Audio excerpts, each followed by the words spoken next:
you. I'm not going to spend a lot of time describing them because we have to do one panel here that I want to give you as much time as possible to listen to the conversation that's going to be going on.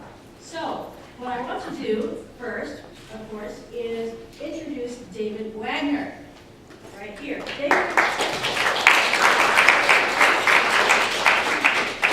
He and I have been corresponding now for 3 years. Time goes by pretty fast when you get to be my age. And it has been fascinating. I've really been looking forward to this show. It's a topic that is close to my heart because I love the environment. I love plants and animals. When I paint, that is what I paint, so I'm very much drawn to a lot of the images in this exhibit. And of course, David himself has been involved in this area for a long time. He is the president and chief curator of a company that produces and tours museum exhibitions, which sounds like a lot of fun and a lot of headaches. Yeah. So I admire your dedication to this. He previously served as a museum director for 20 years. I hadn't beat at that. But I can understand why you might have gone into exhibition preparation from after that. And he has had an active and long-standing academic interest in environmental art. He personally curated the exhibit, and its final stop is here at St. Mary's. So we are the final venue of this exhibit. The only venue on the West Coast, so you are lucky. I think you will very much enjoy the exhibit and very much enjoy the conversation. So before I go too much further, let me just say, David, come on up. Welcome.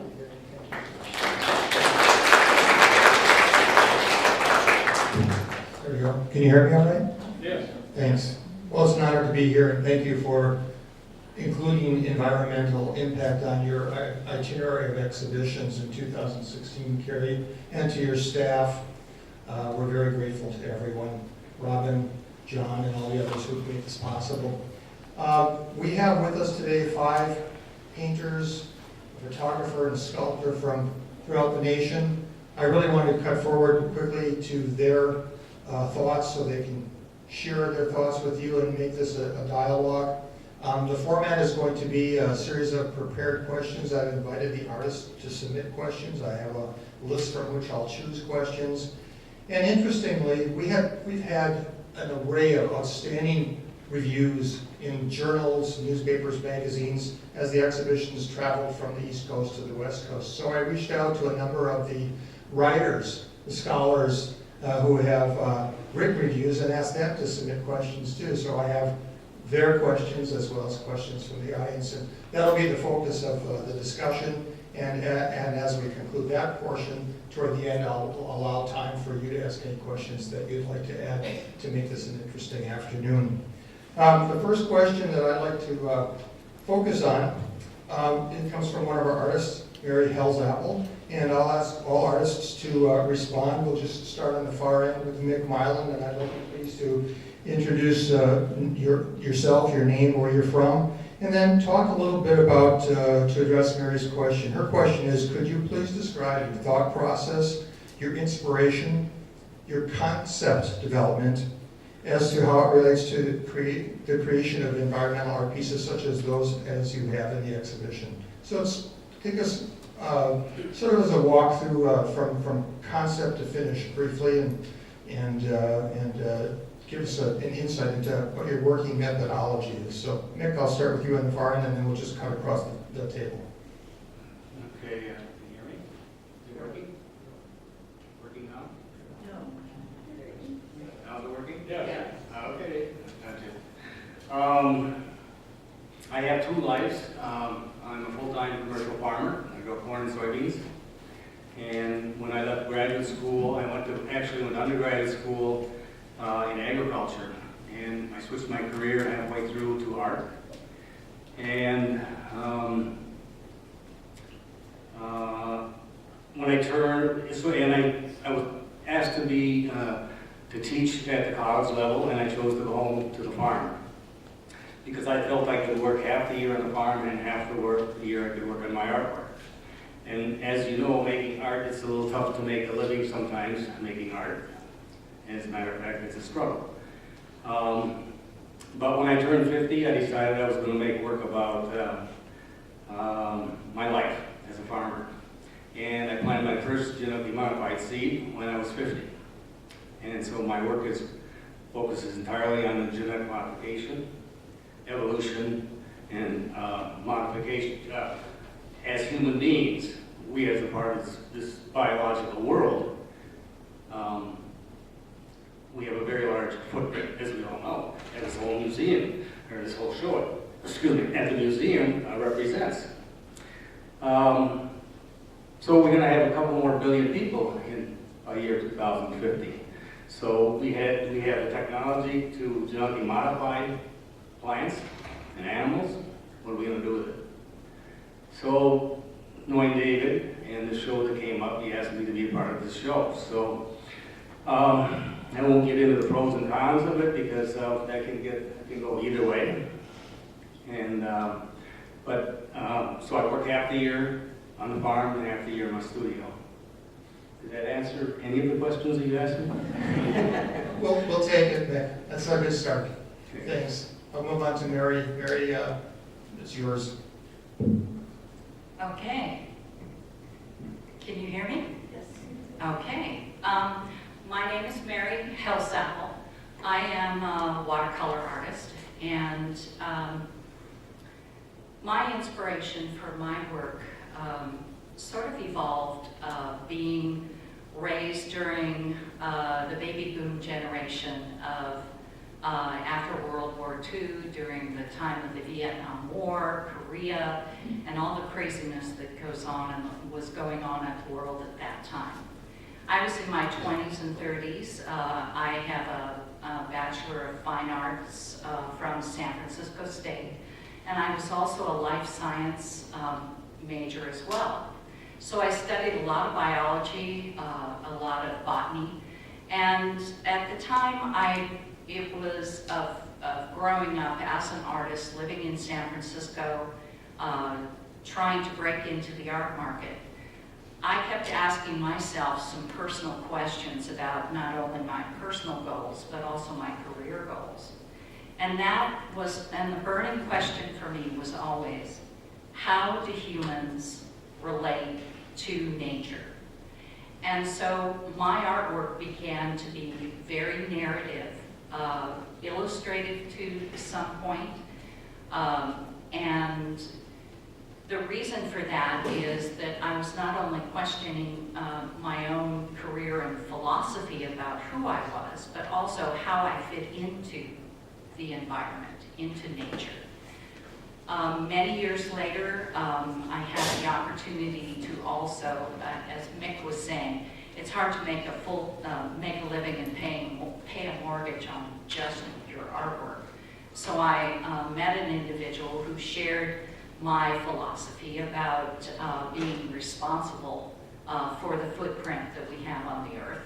And we evolved our business, manufacturing business, into helping design test equipment for internal combustion engines and cleaning up the air. And that became also part of our lifestyle. We had the opportunity at the same time to explore the rainforest. And that, for me, became sort of my focal point. So in the exhibit, you will see a painting called Diversity versus Destruction. And it's a diptych, a watercolor, that sort of shows you the balance of both ends of the scale. What we have when we have an intact, sustained environment, and the other is what we have left over if we just destroy it. And so that became the focal point of a body of work of about 30 paintings that I did, 3 of which are in the exhibition here at the college. If you have any questions, I'll be glad to answer them for you later. But that was the beginning point for me. Thank you, Mary. Thank you. Peter?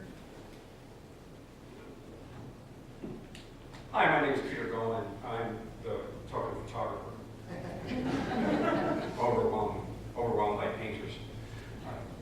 I'm not a farmer.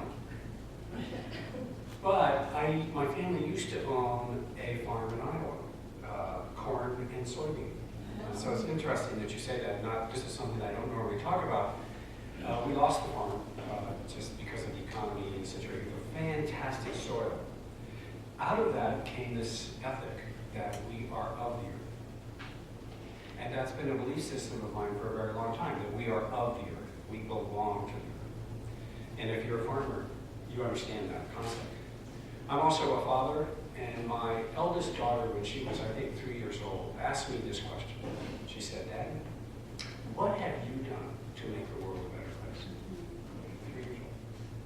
And I thought that was a very provocative and profound question that I've spent a lifetime answering. And part of that answer was when I started photographing nuclear plants. I photographed nuclear landscapes in the United States where we've detonated more than 1,000 nuclear bombs. And I also am the only photographer who's photographed at the Marshall Islands, at the Bikini and Eniwetok. And that was a phenomenal experience. And I spent a lifetime documenting these landscapes, bearing witness to the consequences of our own hubris. And some of those photographs are in this exhibit. Thank you, Peter. Suze?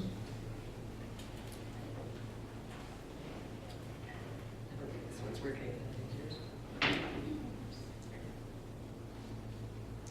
Hi, I'm Suze Wolf. I'm from Seattle, Washington. And the large burned tree when you first come in the exhibit is one of my paintings. I'm a lifetime outdoor person. I've spent a lot of time in the mountains all over the American West. That particular tree in that painting is from near Banff, Alberta. I was there as an artist in residence. And over my lifetime, I've watched the glaciers in my home mountains recede. I like to tell people from our area that when I was a little girl, I could see the Nisqually Glacier from the Nisqually Bridge. Now it's all the way back around the corner, and you can't see the toe of it at all. I also have hiked through many burned over areas, and increasingly as I go from one place to another, see more areas of diseased trees. And the realization sometime, maybe 15 years ago, hit me that these were all going to burn up. And sure enough, at least in our state, we have the biggest fires we've ever had every year now. So it became a metaphor for me for cooking the planet. And so I have been painting off and on burned trees in one form or another ever since.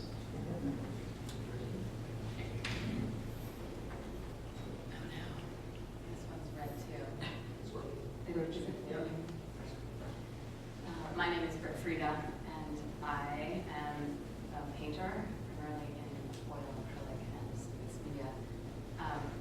The works that I have exhibited in this, or that are showing in this exhibition, are of bees and cairns.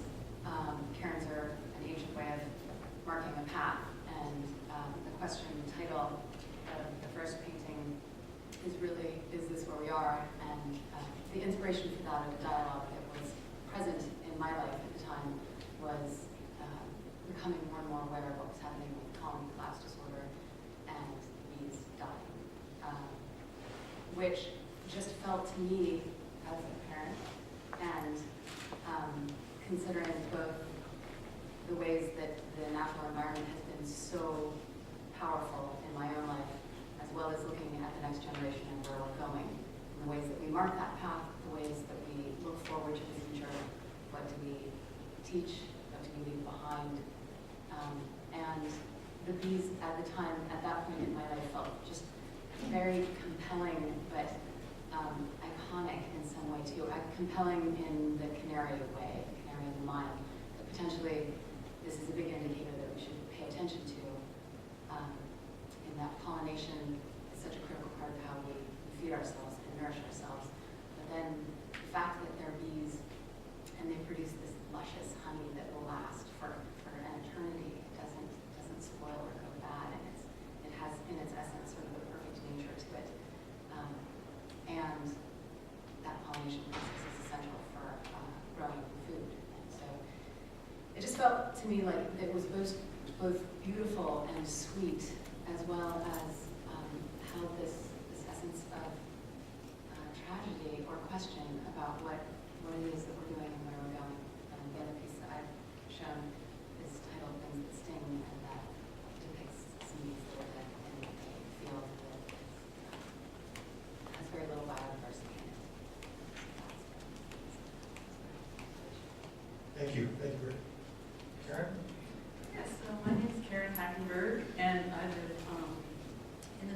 northwest, in Port Townsend, northwest of Seattle, in a rural coastal area. And I spent a lot of time on the beach, on the water, in a relatively wild area where I live. And I was doing straight landscape for quite a long time when I reconnected with my art about 20 years ago, and was finding that my passion and concern for the environment maybe was not best communicated by my painting images of intact landscape or, somewhat pastoral landscapes. That was a whole genre I was working on then. And to make a long story short, I was walking on the beach one day and I started collecting debris of fireworks tips that were shot off over the bay at holidays, New Year's, 4th of July. Brightly colored things that looked like gumdrops, and I was starting to reconstruct them into pseudos, like what I call post-apocalyptic sea life, what we're going to be left with after we trash the planet. So there's this dark sense of humor and irony in the way I think as a person, and it comes out in my work. One day I found a Tide detergent bottle on the beach and glibly walked by it thinking, I don't want to see that, or I want to collect those cute little fireworks tips and make another sculpture. And I was wondering, why do I not want to take that and use it in some art, because I'm using all this other debris. And it struck me that it said Tide on it. And it was an orange bottle, and I looked to the water, and there was an orange-red Tide lying on the surface of the water.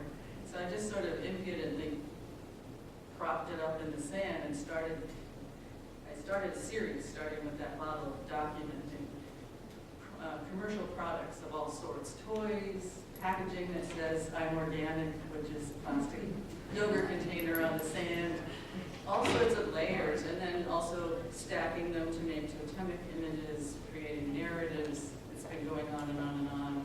The water bottle, or the bottle series that's in this show, the lineup of bottles as you come into the show, did another one that's all water bottles glowing in the evening light.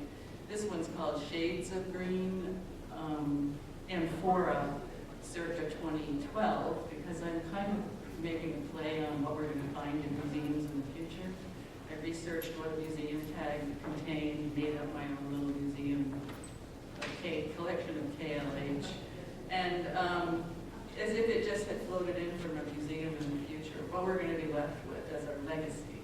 So I'm playing with humor to kind of, I think we all get defeated by the overwhelming aspect of the state of our environment, and I try to lure people in with the beauty of what the objects look like, glowing in the evening light in a beautiful landscape, and also the humor of, the dark humor of how I see the world. We're all in this together, and in some ways we're all very oblivious, so try to sneak it in sideways so people can take it in, because I think we're also bludgeoned by the environmental message and overwhelmed.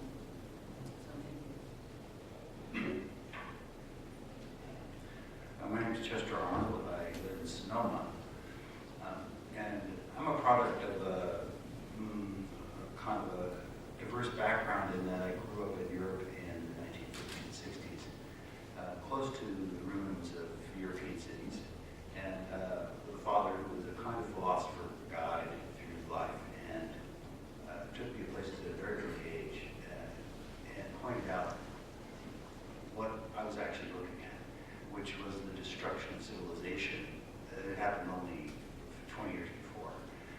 So with that as a rather depressing notion, growing up with that idea, or the mystery that when I encountered art in high school, and in elementary school too, there was a time when in high school, this was an American-run high school actually, when they showed films that were made by, I think it was Art of America, made a series of films of artists making paintings. And one film that was shown, and I ended up being in the projection, so I got to see it many times after class. It was a film of Jack Levine making a painting. Jack Levine died a couple years ago at the age of 96. Was what we call a social realist painter, whose paintings were satirical, biting, but it opened a world to me of art that could be about ideas, and at the same time work with traditional materials in a way that had its own kind of intrinsic beauty. And there was something about the weaving together between the mysteries of beauty and the importance of the idea to be expressed, which kind of found it, for me, that was a key to finding out who I was and who my people were. And at about age 16, I started making paintings that were an expression of what I had digested and felt about the world. And it's been nonstop ever since. And the subjects range from demands in humanity to man, overpopulation, the decline of the environment, in all kinds of aspects. And the paintings here, I think, are examples of that. But the tension that I think I feel, and I think as I look at the show too, because this is the first time I'm seeing the show live, is I feel a lot of that similar tension in other artists is this attraction to the beauty and the beauty of the experience of art making and the beauty of the materials themselves that somehow can carry and embody more important ideas than we think are possible. And they touch on ideas that are sometimes not even nonverbal as much as we talk about them. And I love quoting John Updike, who described one of his last reviews described a show of Van Gogh's paintings as bristling with wordless meaning. And the idea that art can bristle with wordless meaning and yet still give us a message, even if we're not interpreting it verbally or intellectually, I think it gets under your skin in a way. And I think that's what I'm always trying to aim for and following joy in my own work. And it's what I end up enjoying in the whole work that I see out there. Thank you, Chester. I couldn't have paid you to give me a better segue to the next question. From Karen Hackenberg from Port Townsend, Washington, she writes, do you experience a conflict between the necessities to follow the muse of your activism in your artwork versus the pursuit of beauty in art for its own sake? And it's just exactly what you're talking about. Do you experience a conflict between the necessity to follow the muse of activism in your art versus the pursuit of beauty in art for its own sake? Karen, you wrote the question. Do you want to start off? I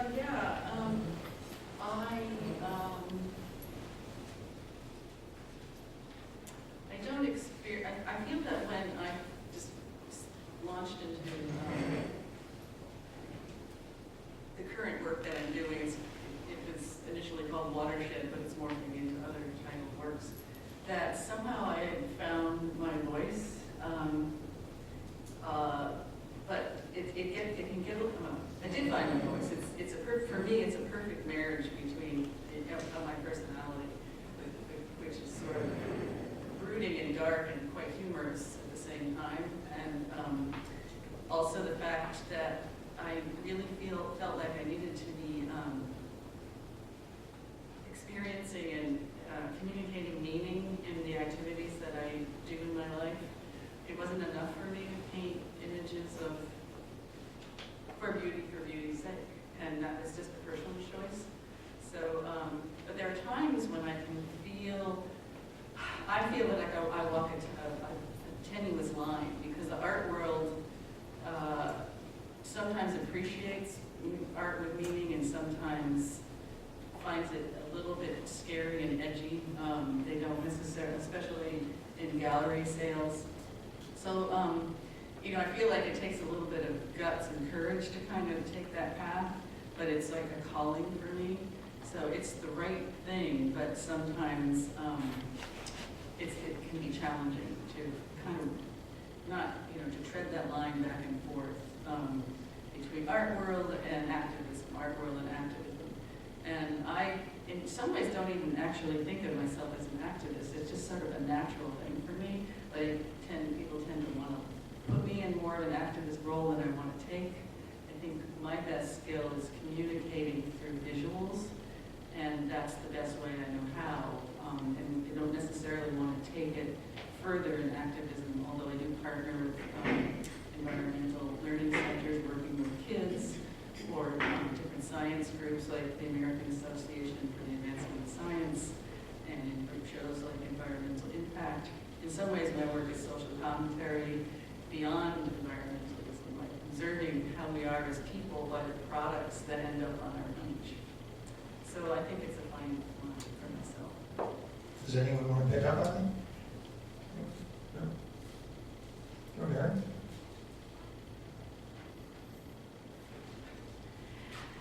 The only thing I think that was really eloquent, Karen.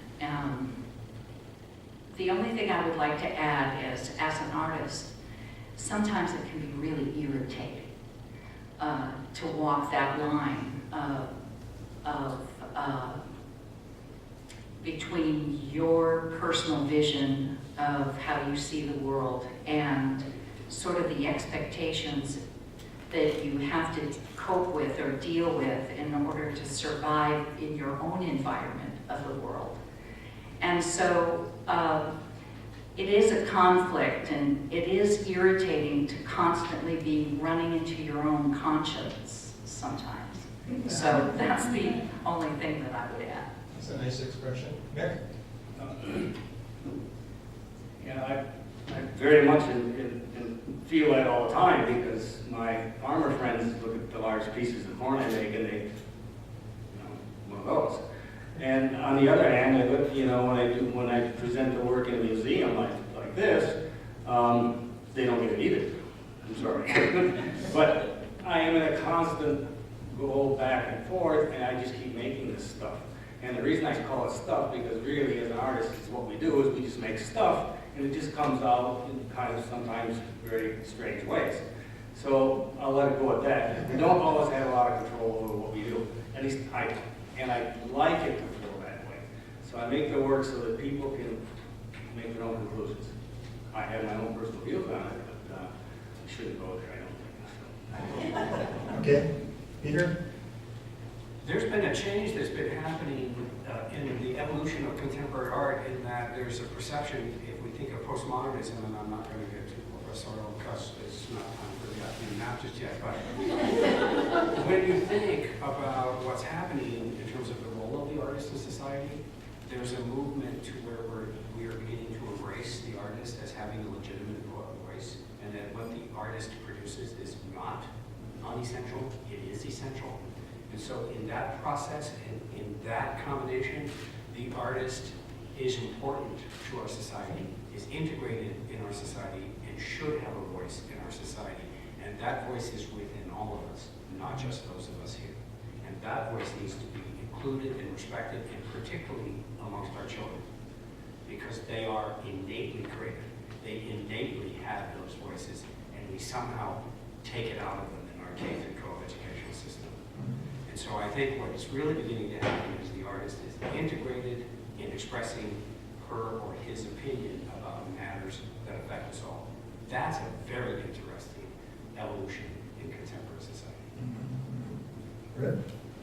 I would say that when I first heard this, Karen's question, I was struck with the idea of a black box and the concept of being given ingredients that sometimes you like or you don't like, but that it's your challenge then to come up with the thing that either tastes the best for the food or is the most stunningly beautiful with what you're given. And I think in my process, I have that sense that there's dealing with so much that's incredibly beautiful, and also dealing with the complexity of what is so challenging or complicated and embodies fear, but in that way that's where it gets really interesting, to your point, Peter. I think that's where it's not just art for art's sake or beauty in that one side of the spectrum. It embodies the whole of what the conversation is, and then we start to have a dialogue with everybody. It's not just the artist's perspective, but again, to your point, that it's everybody's conversation.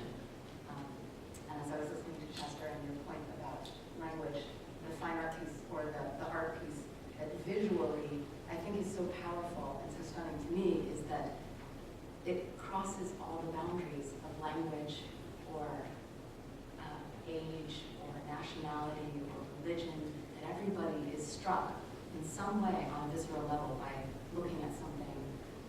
It might be repulsive, it might be compelling, but that there's a relationship that happens that you don't necessarily have to think about in a conscious way, but it's not about the words or the language and where it came from. And so I think for that reason as well, it feels.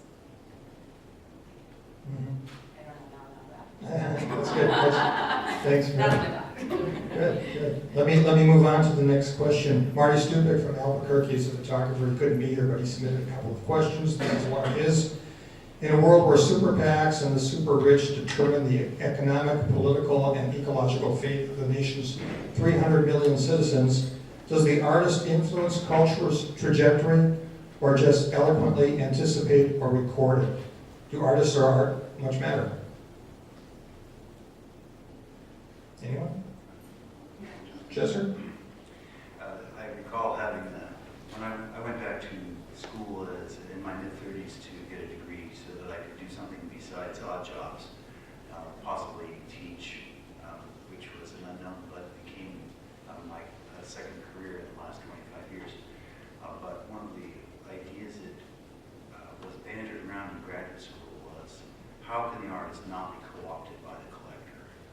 It's kind of a neo-Marxist idea that if you somehow became successful collected, then you by that very relationship were corrupted and no longer valid. And of course it was, I knew it was ridiculous at the time because I already had collectors with me, even though they were friends. It didn't matter whether they were friends or wealthy people. I think the danger always exists that we had this conversation a little bit in the gallery together about the gatekeepers of what is considered, what is seen by a public. Gatekeepers now, curators, museum directors, and to some degree gallerists. But when we come to a museum or a public space, we see what is then considered art by those people, what the connections are between the curators and that financial industry. I don't really see that affecting negatively the art world, but I think more than anything, art allows us to have a time of contemplation, or at least it should allow us to have that time of contemplation, which is going to make us more thoughtful individuals working in the world, whether it be toward the environment, toward each other. So I don't see that the corporate world, in fact, at this political moment, it seems to me that among young people, the corporate world is not getting very popular, or more popular, or controlling more, it's controlling less, and there's kind of a revolution for it, I think. It could, maybe an artistic one too, but I think artists have always been there. So, contemplation and consideration. This is, listen to people in their introductory statements that I wrote down. These are caring people. I wrote on a piece of paper. These are all caring people. They care so much that they devote their lives to spending many hours making things that probably aren't going to be sold because they're controversial, unless you're lucky to have an eccentric collector who cares as much about the environment as you do. But I'm feeling hopeful, despite everything. Thank you. Peter? So just a disclaimer, Marty and I are friends, so he and I would sit here and take up an hour of this particular issue because, of course, artists matter. Of course. Now, are artists compensated sufficiently in our society? No. Are their efforts appreciated sufficiently?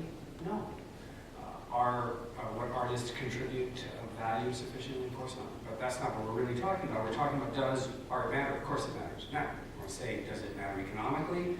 It's been proven. I haven't seen these statistics for California recently, but the last time I saw them, it indicated that for each dollar spent in the arts in California, it generated between $8 and $12 in economic energy.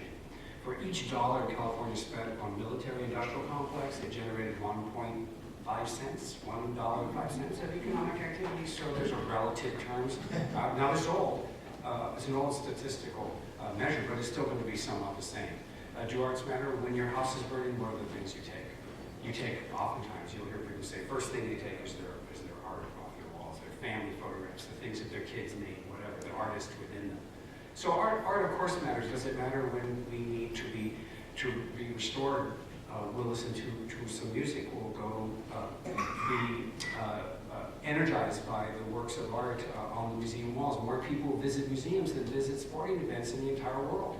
Of course it matters. The debate is, are we valuing the artist sufficiently? And the answer to that is, of course, no. Why are we valuing the arts in terms of our educational system? Why isn't it mandated that we have arts education in K through 12? Why is this being removed? It's been proven that if we have students study music in K through 6, that it'll improve their math capability by a factor of 2. Why are we not doing that then? And why is the measure math education rather than music education usually so? Why don't we encourage our students and our children to learn the arts? So there are issues related to Marty's question, but it comes back to, as artists, we don't feel appreciated sufficiently, and that's probably true. Thank you.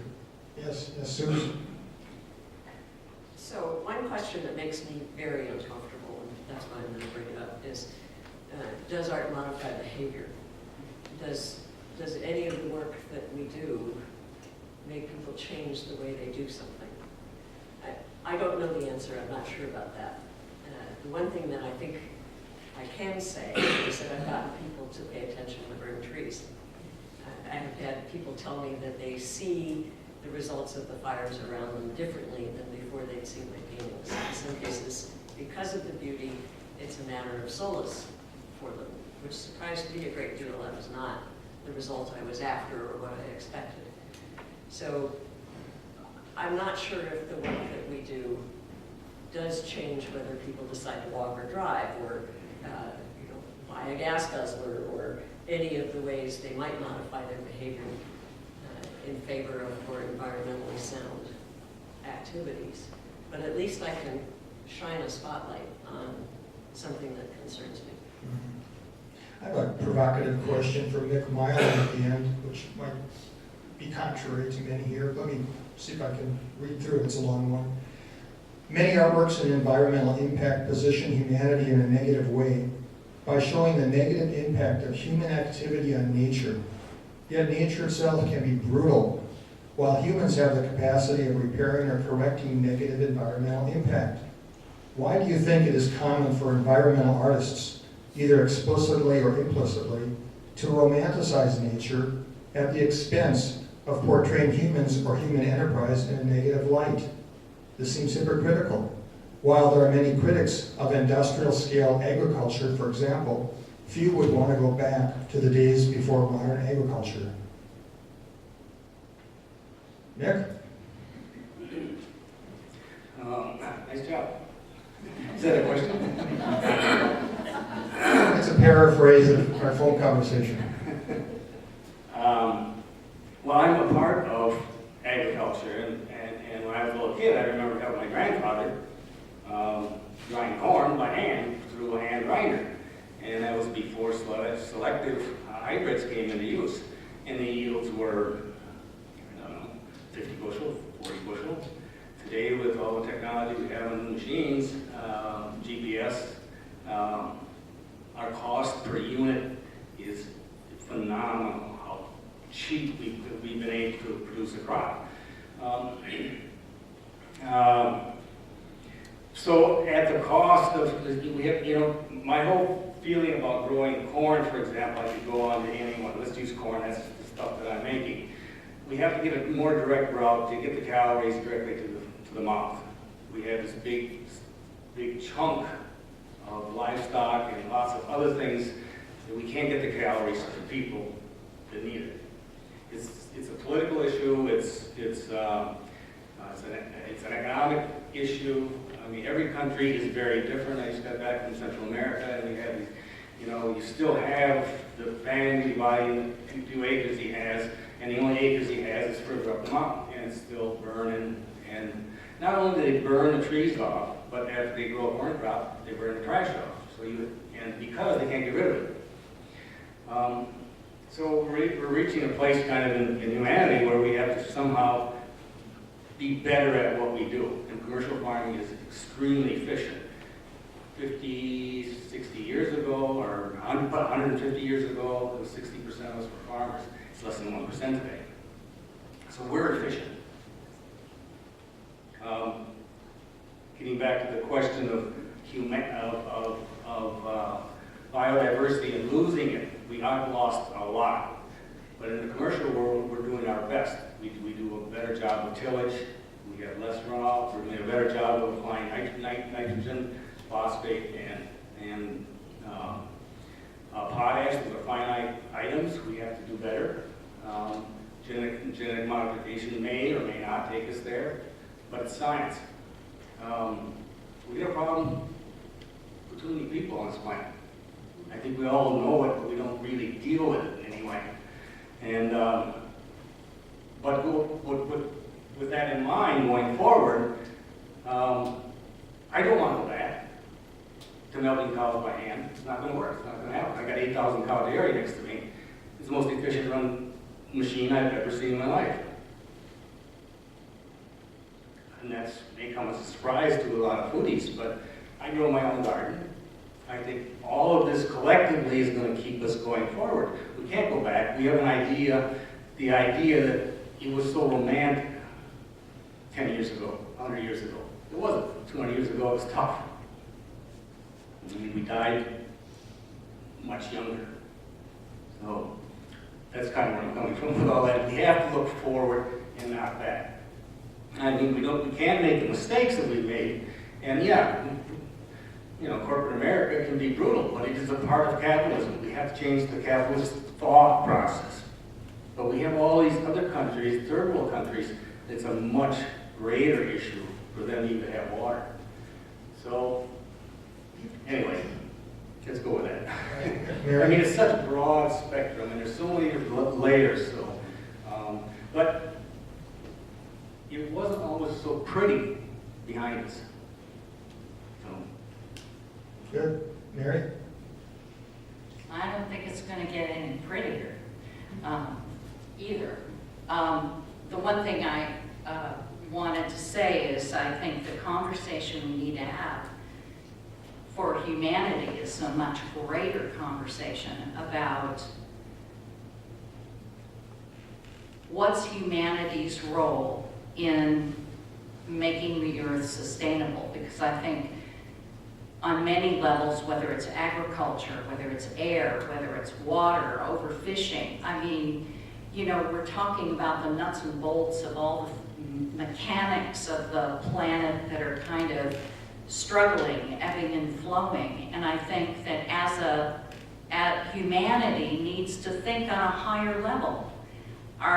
If technology is going to serve humanity and we're going to survive as a species, I think we have to look at it in a much broader way, and that is the checks and balances of how we maintain a sustainable existence. And it's not just humans' existence, it's coexistence.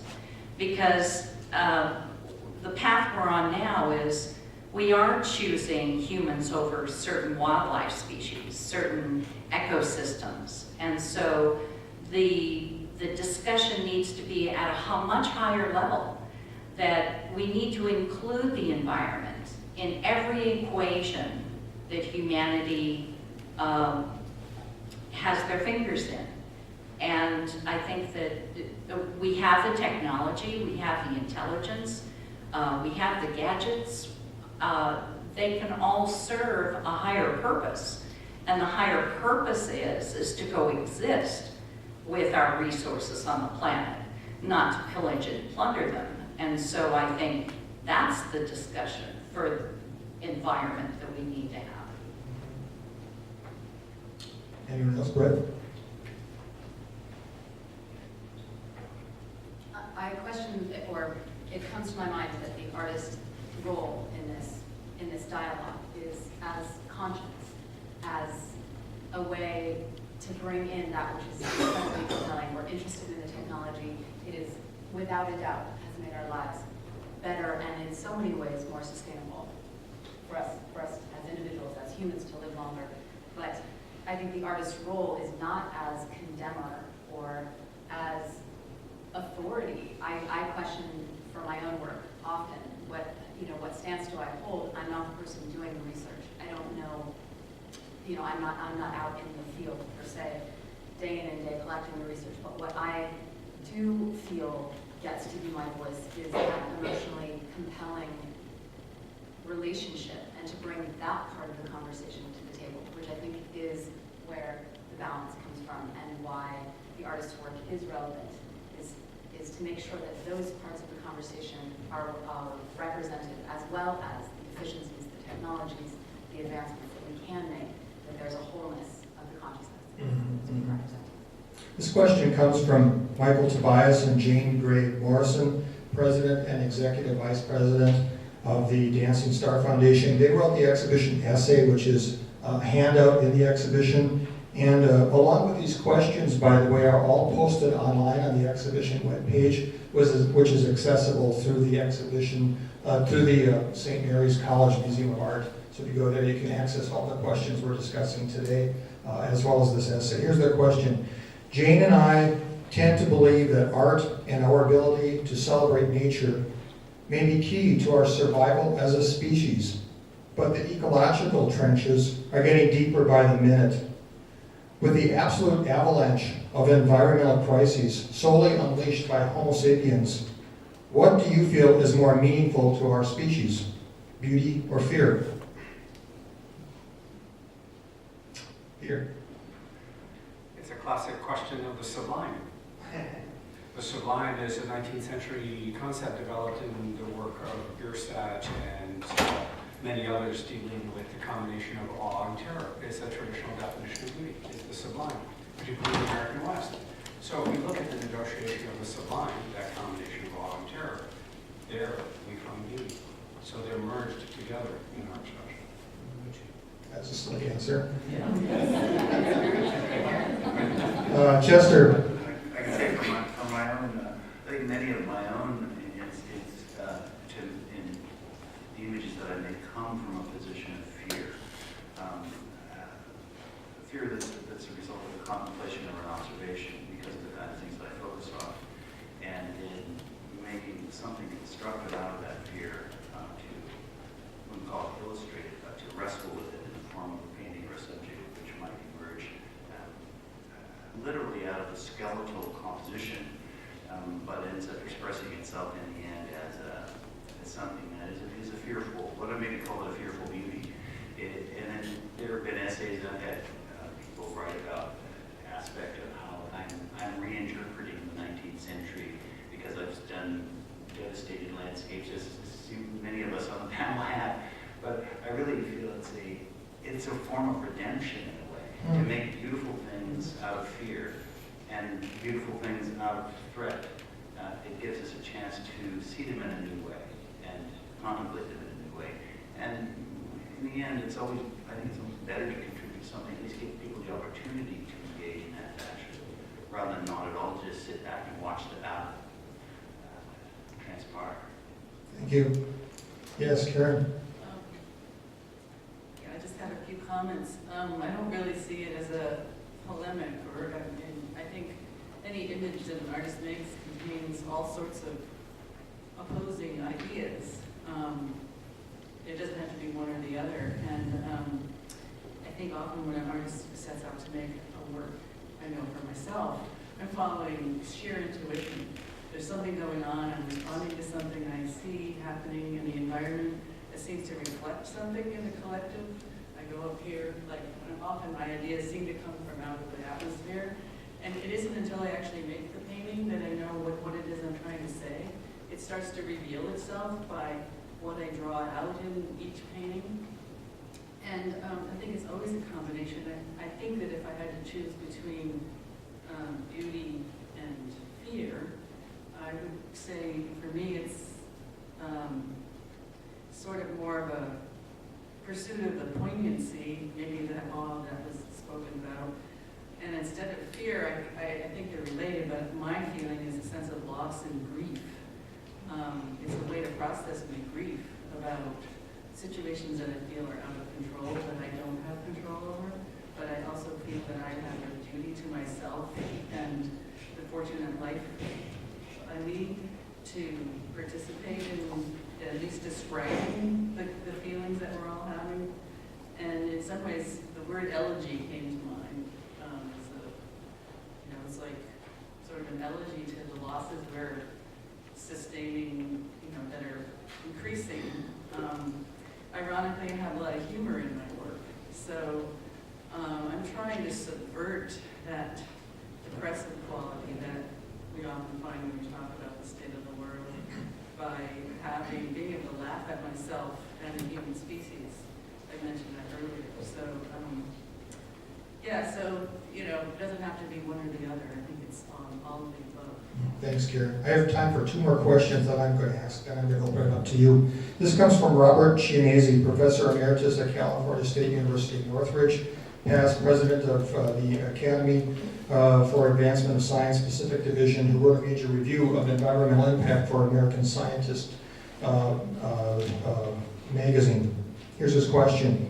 Would you support a requirement that the photographer of a natural scene or subject disclose the basic environmental health or degradation of the scene or subject? For example, the photographer of a California coastline island should explain that the waters around it are currently so warm due to global warming that sea lion mothers must swim so far north for food that they abandon their pups, which then wash ashore either dead or starving. In other words, capturing the beauty of these islands requires full disclosure of their environmental status, whether represented or not, and the source of their health and degradation.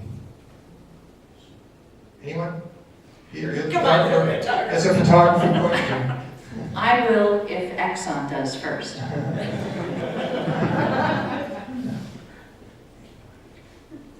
So the idea that an artist must contain all of the qualifications and information related to any expression would take many lifetimes. Should a beer stack have reported the degradations that happened to the Aboriginal inhabitants in the conquest of the American West?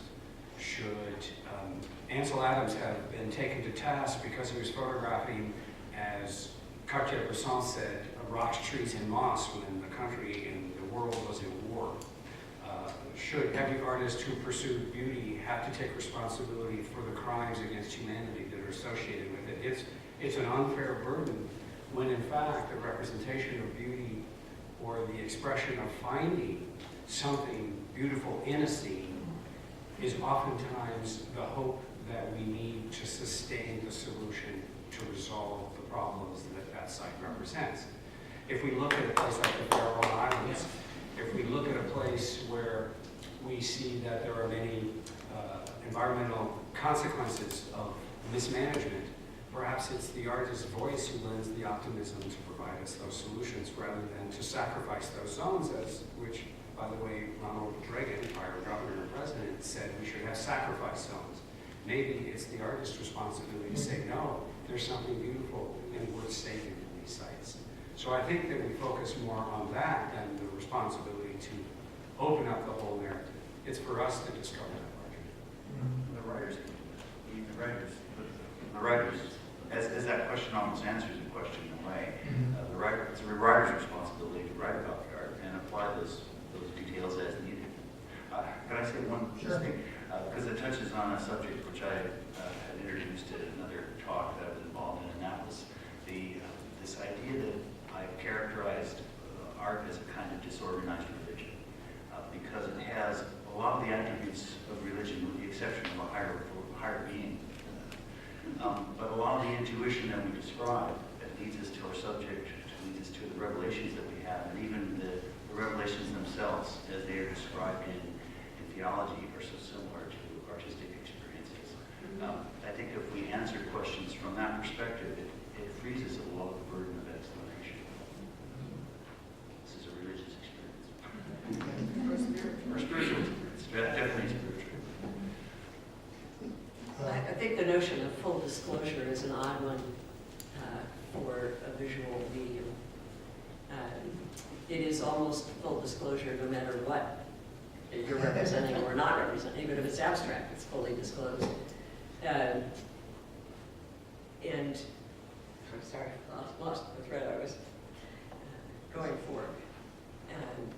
And I also believe that art operates on a much more emotional level, perhaps like religion. I don't know that I would go as far as religion.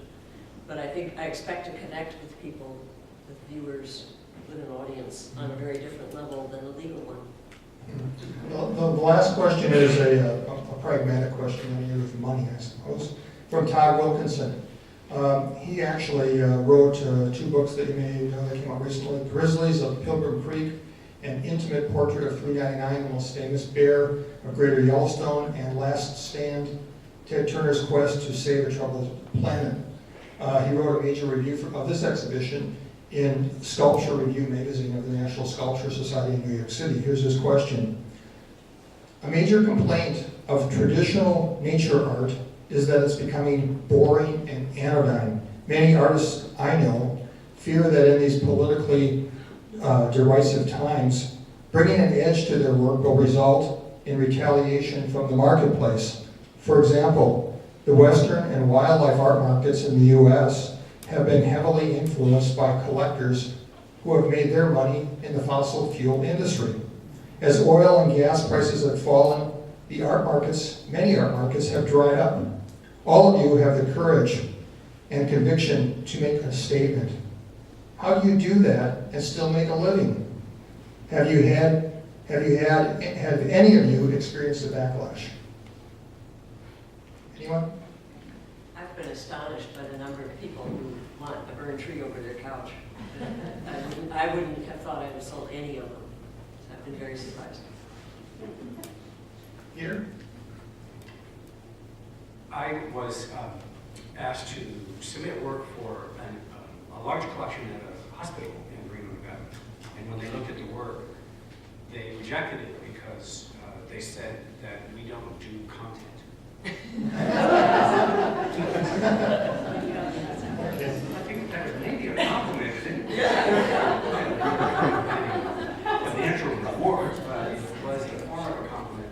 I think that, it's always been said, oh, well, artists who work within the context of the polemic, the political, are always living in a temporal period that doesn't allow their work to be timeless. I think that's a really specious argument. But if I might, let's turn this question around to you. In terms of sponsoring and trying to place this exhibit, have you encountered resistance based on the content? Gee, how did you know? I have, actually. Two major museums in what I would classify, one is a red state, one is a blue state, speaking politically, where I've had exhibitions before, said, gee, Dave, we're sorry, we love your work, we love your exhibitions, they're swell, but we're worried. Some of our patrons who are donors or have political power as board members may find it offensive. They may be opposed to the idea of global warming, for example. So we're going to pass on this exhibition. Good luck. Yeah. Thank you for that question. I want to recognize Joan Diamond, who's with us here in the front row. She's the director of the Millennium Alliance for Humanity and the Biosphere, an initiative Stanford University. They're publishing weekly through the course of this exhibition at St. Mary's College Museum of Art essays and photographs by the artists in the exhibition. So please check that out. You can find information again on the St. Mary's College Museum website, which will direct you there. We're posting all of these entries. I'd like to thank again Carrie and her staff. And lastly, I'd like to throw it out to you. Do any of you have any questions that you want to follow up and ask any of our artists that are with us here today? We'd be happy to entertain your questions. Anyone? No? Quiet audience? I guess we're going to go to the reception. Oh, there's a taker. Go for it. Sorry. So, hi, I'm Alice Aldridge, a professor of environmental and earth science here at St. Mary's. I have a question for Karen, but anybody else would love to hear from you.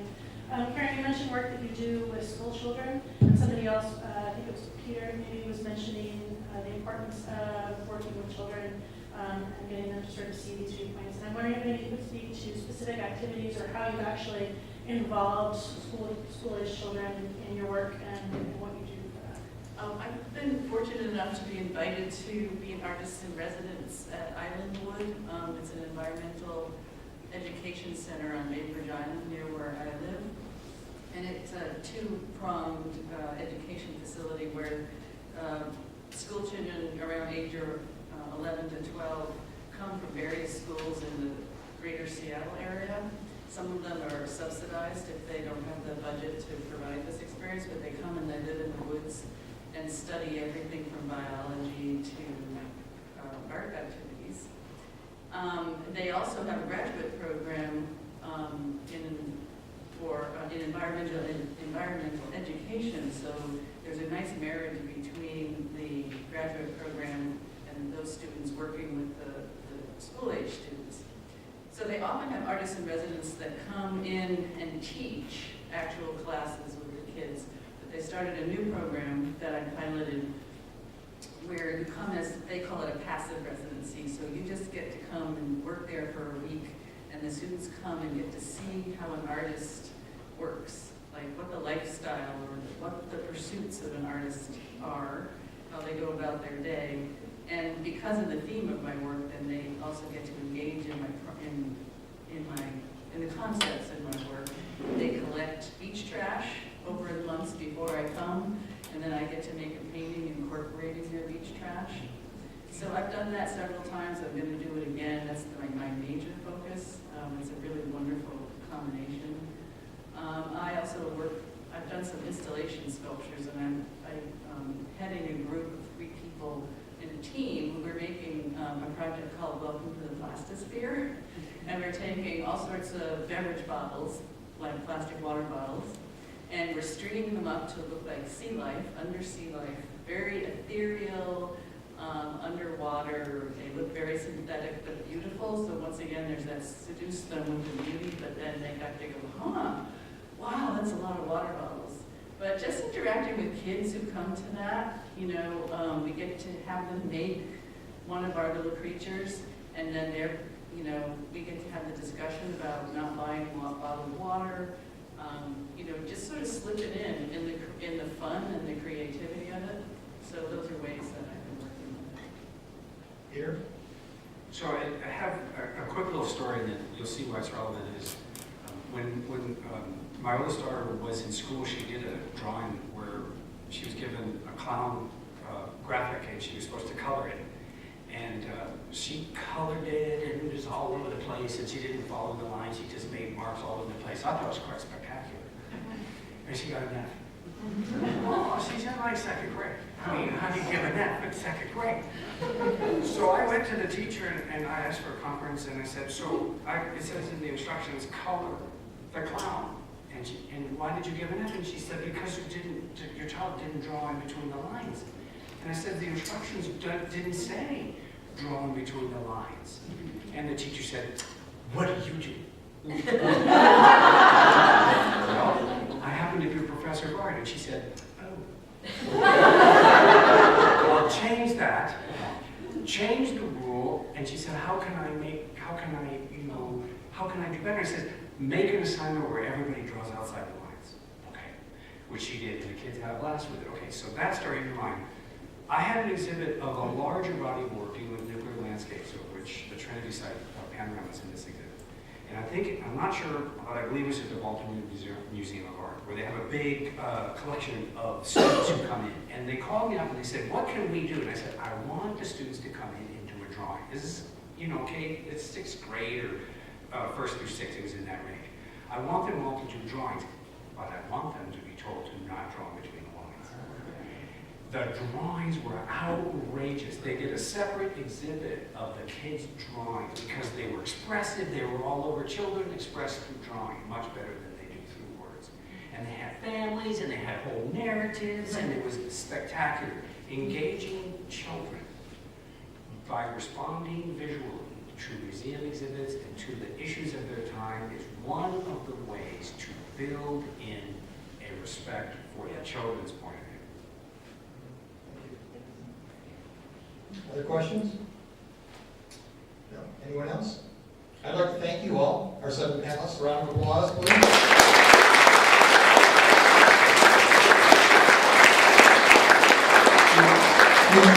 You may meet all of them, talk to them at the reception in the museum. Yes. And we're headed over there right now. Carrie, I'll turn it back over to you.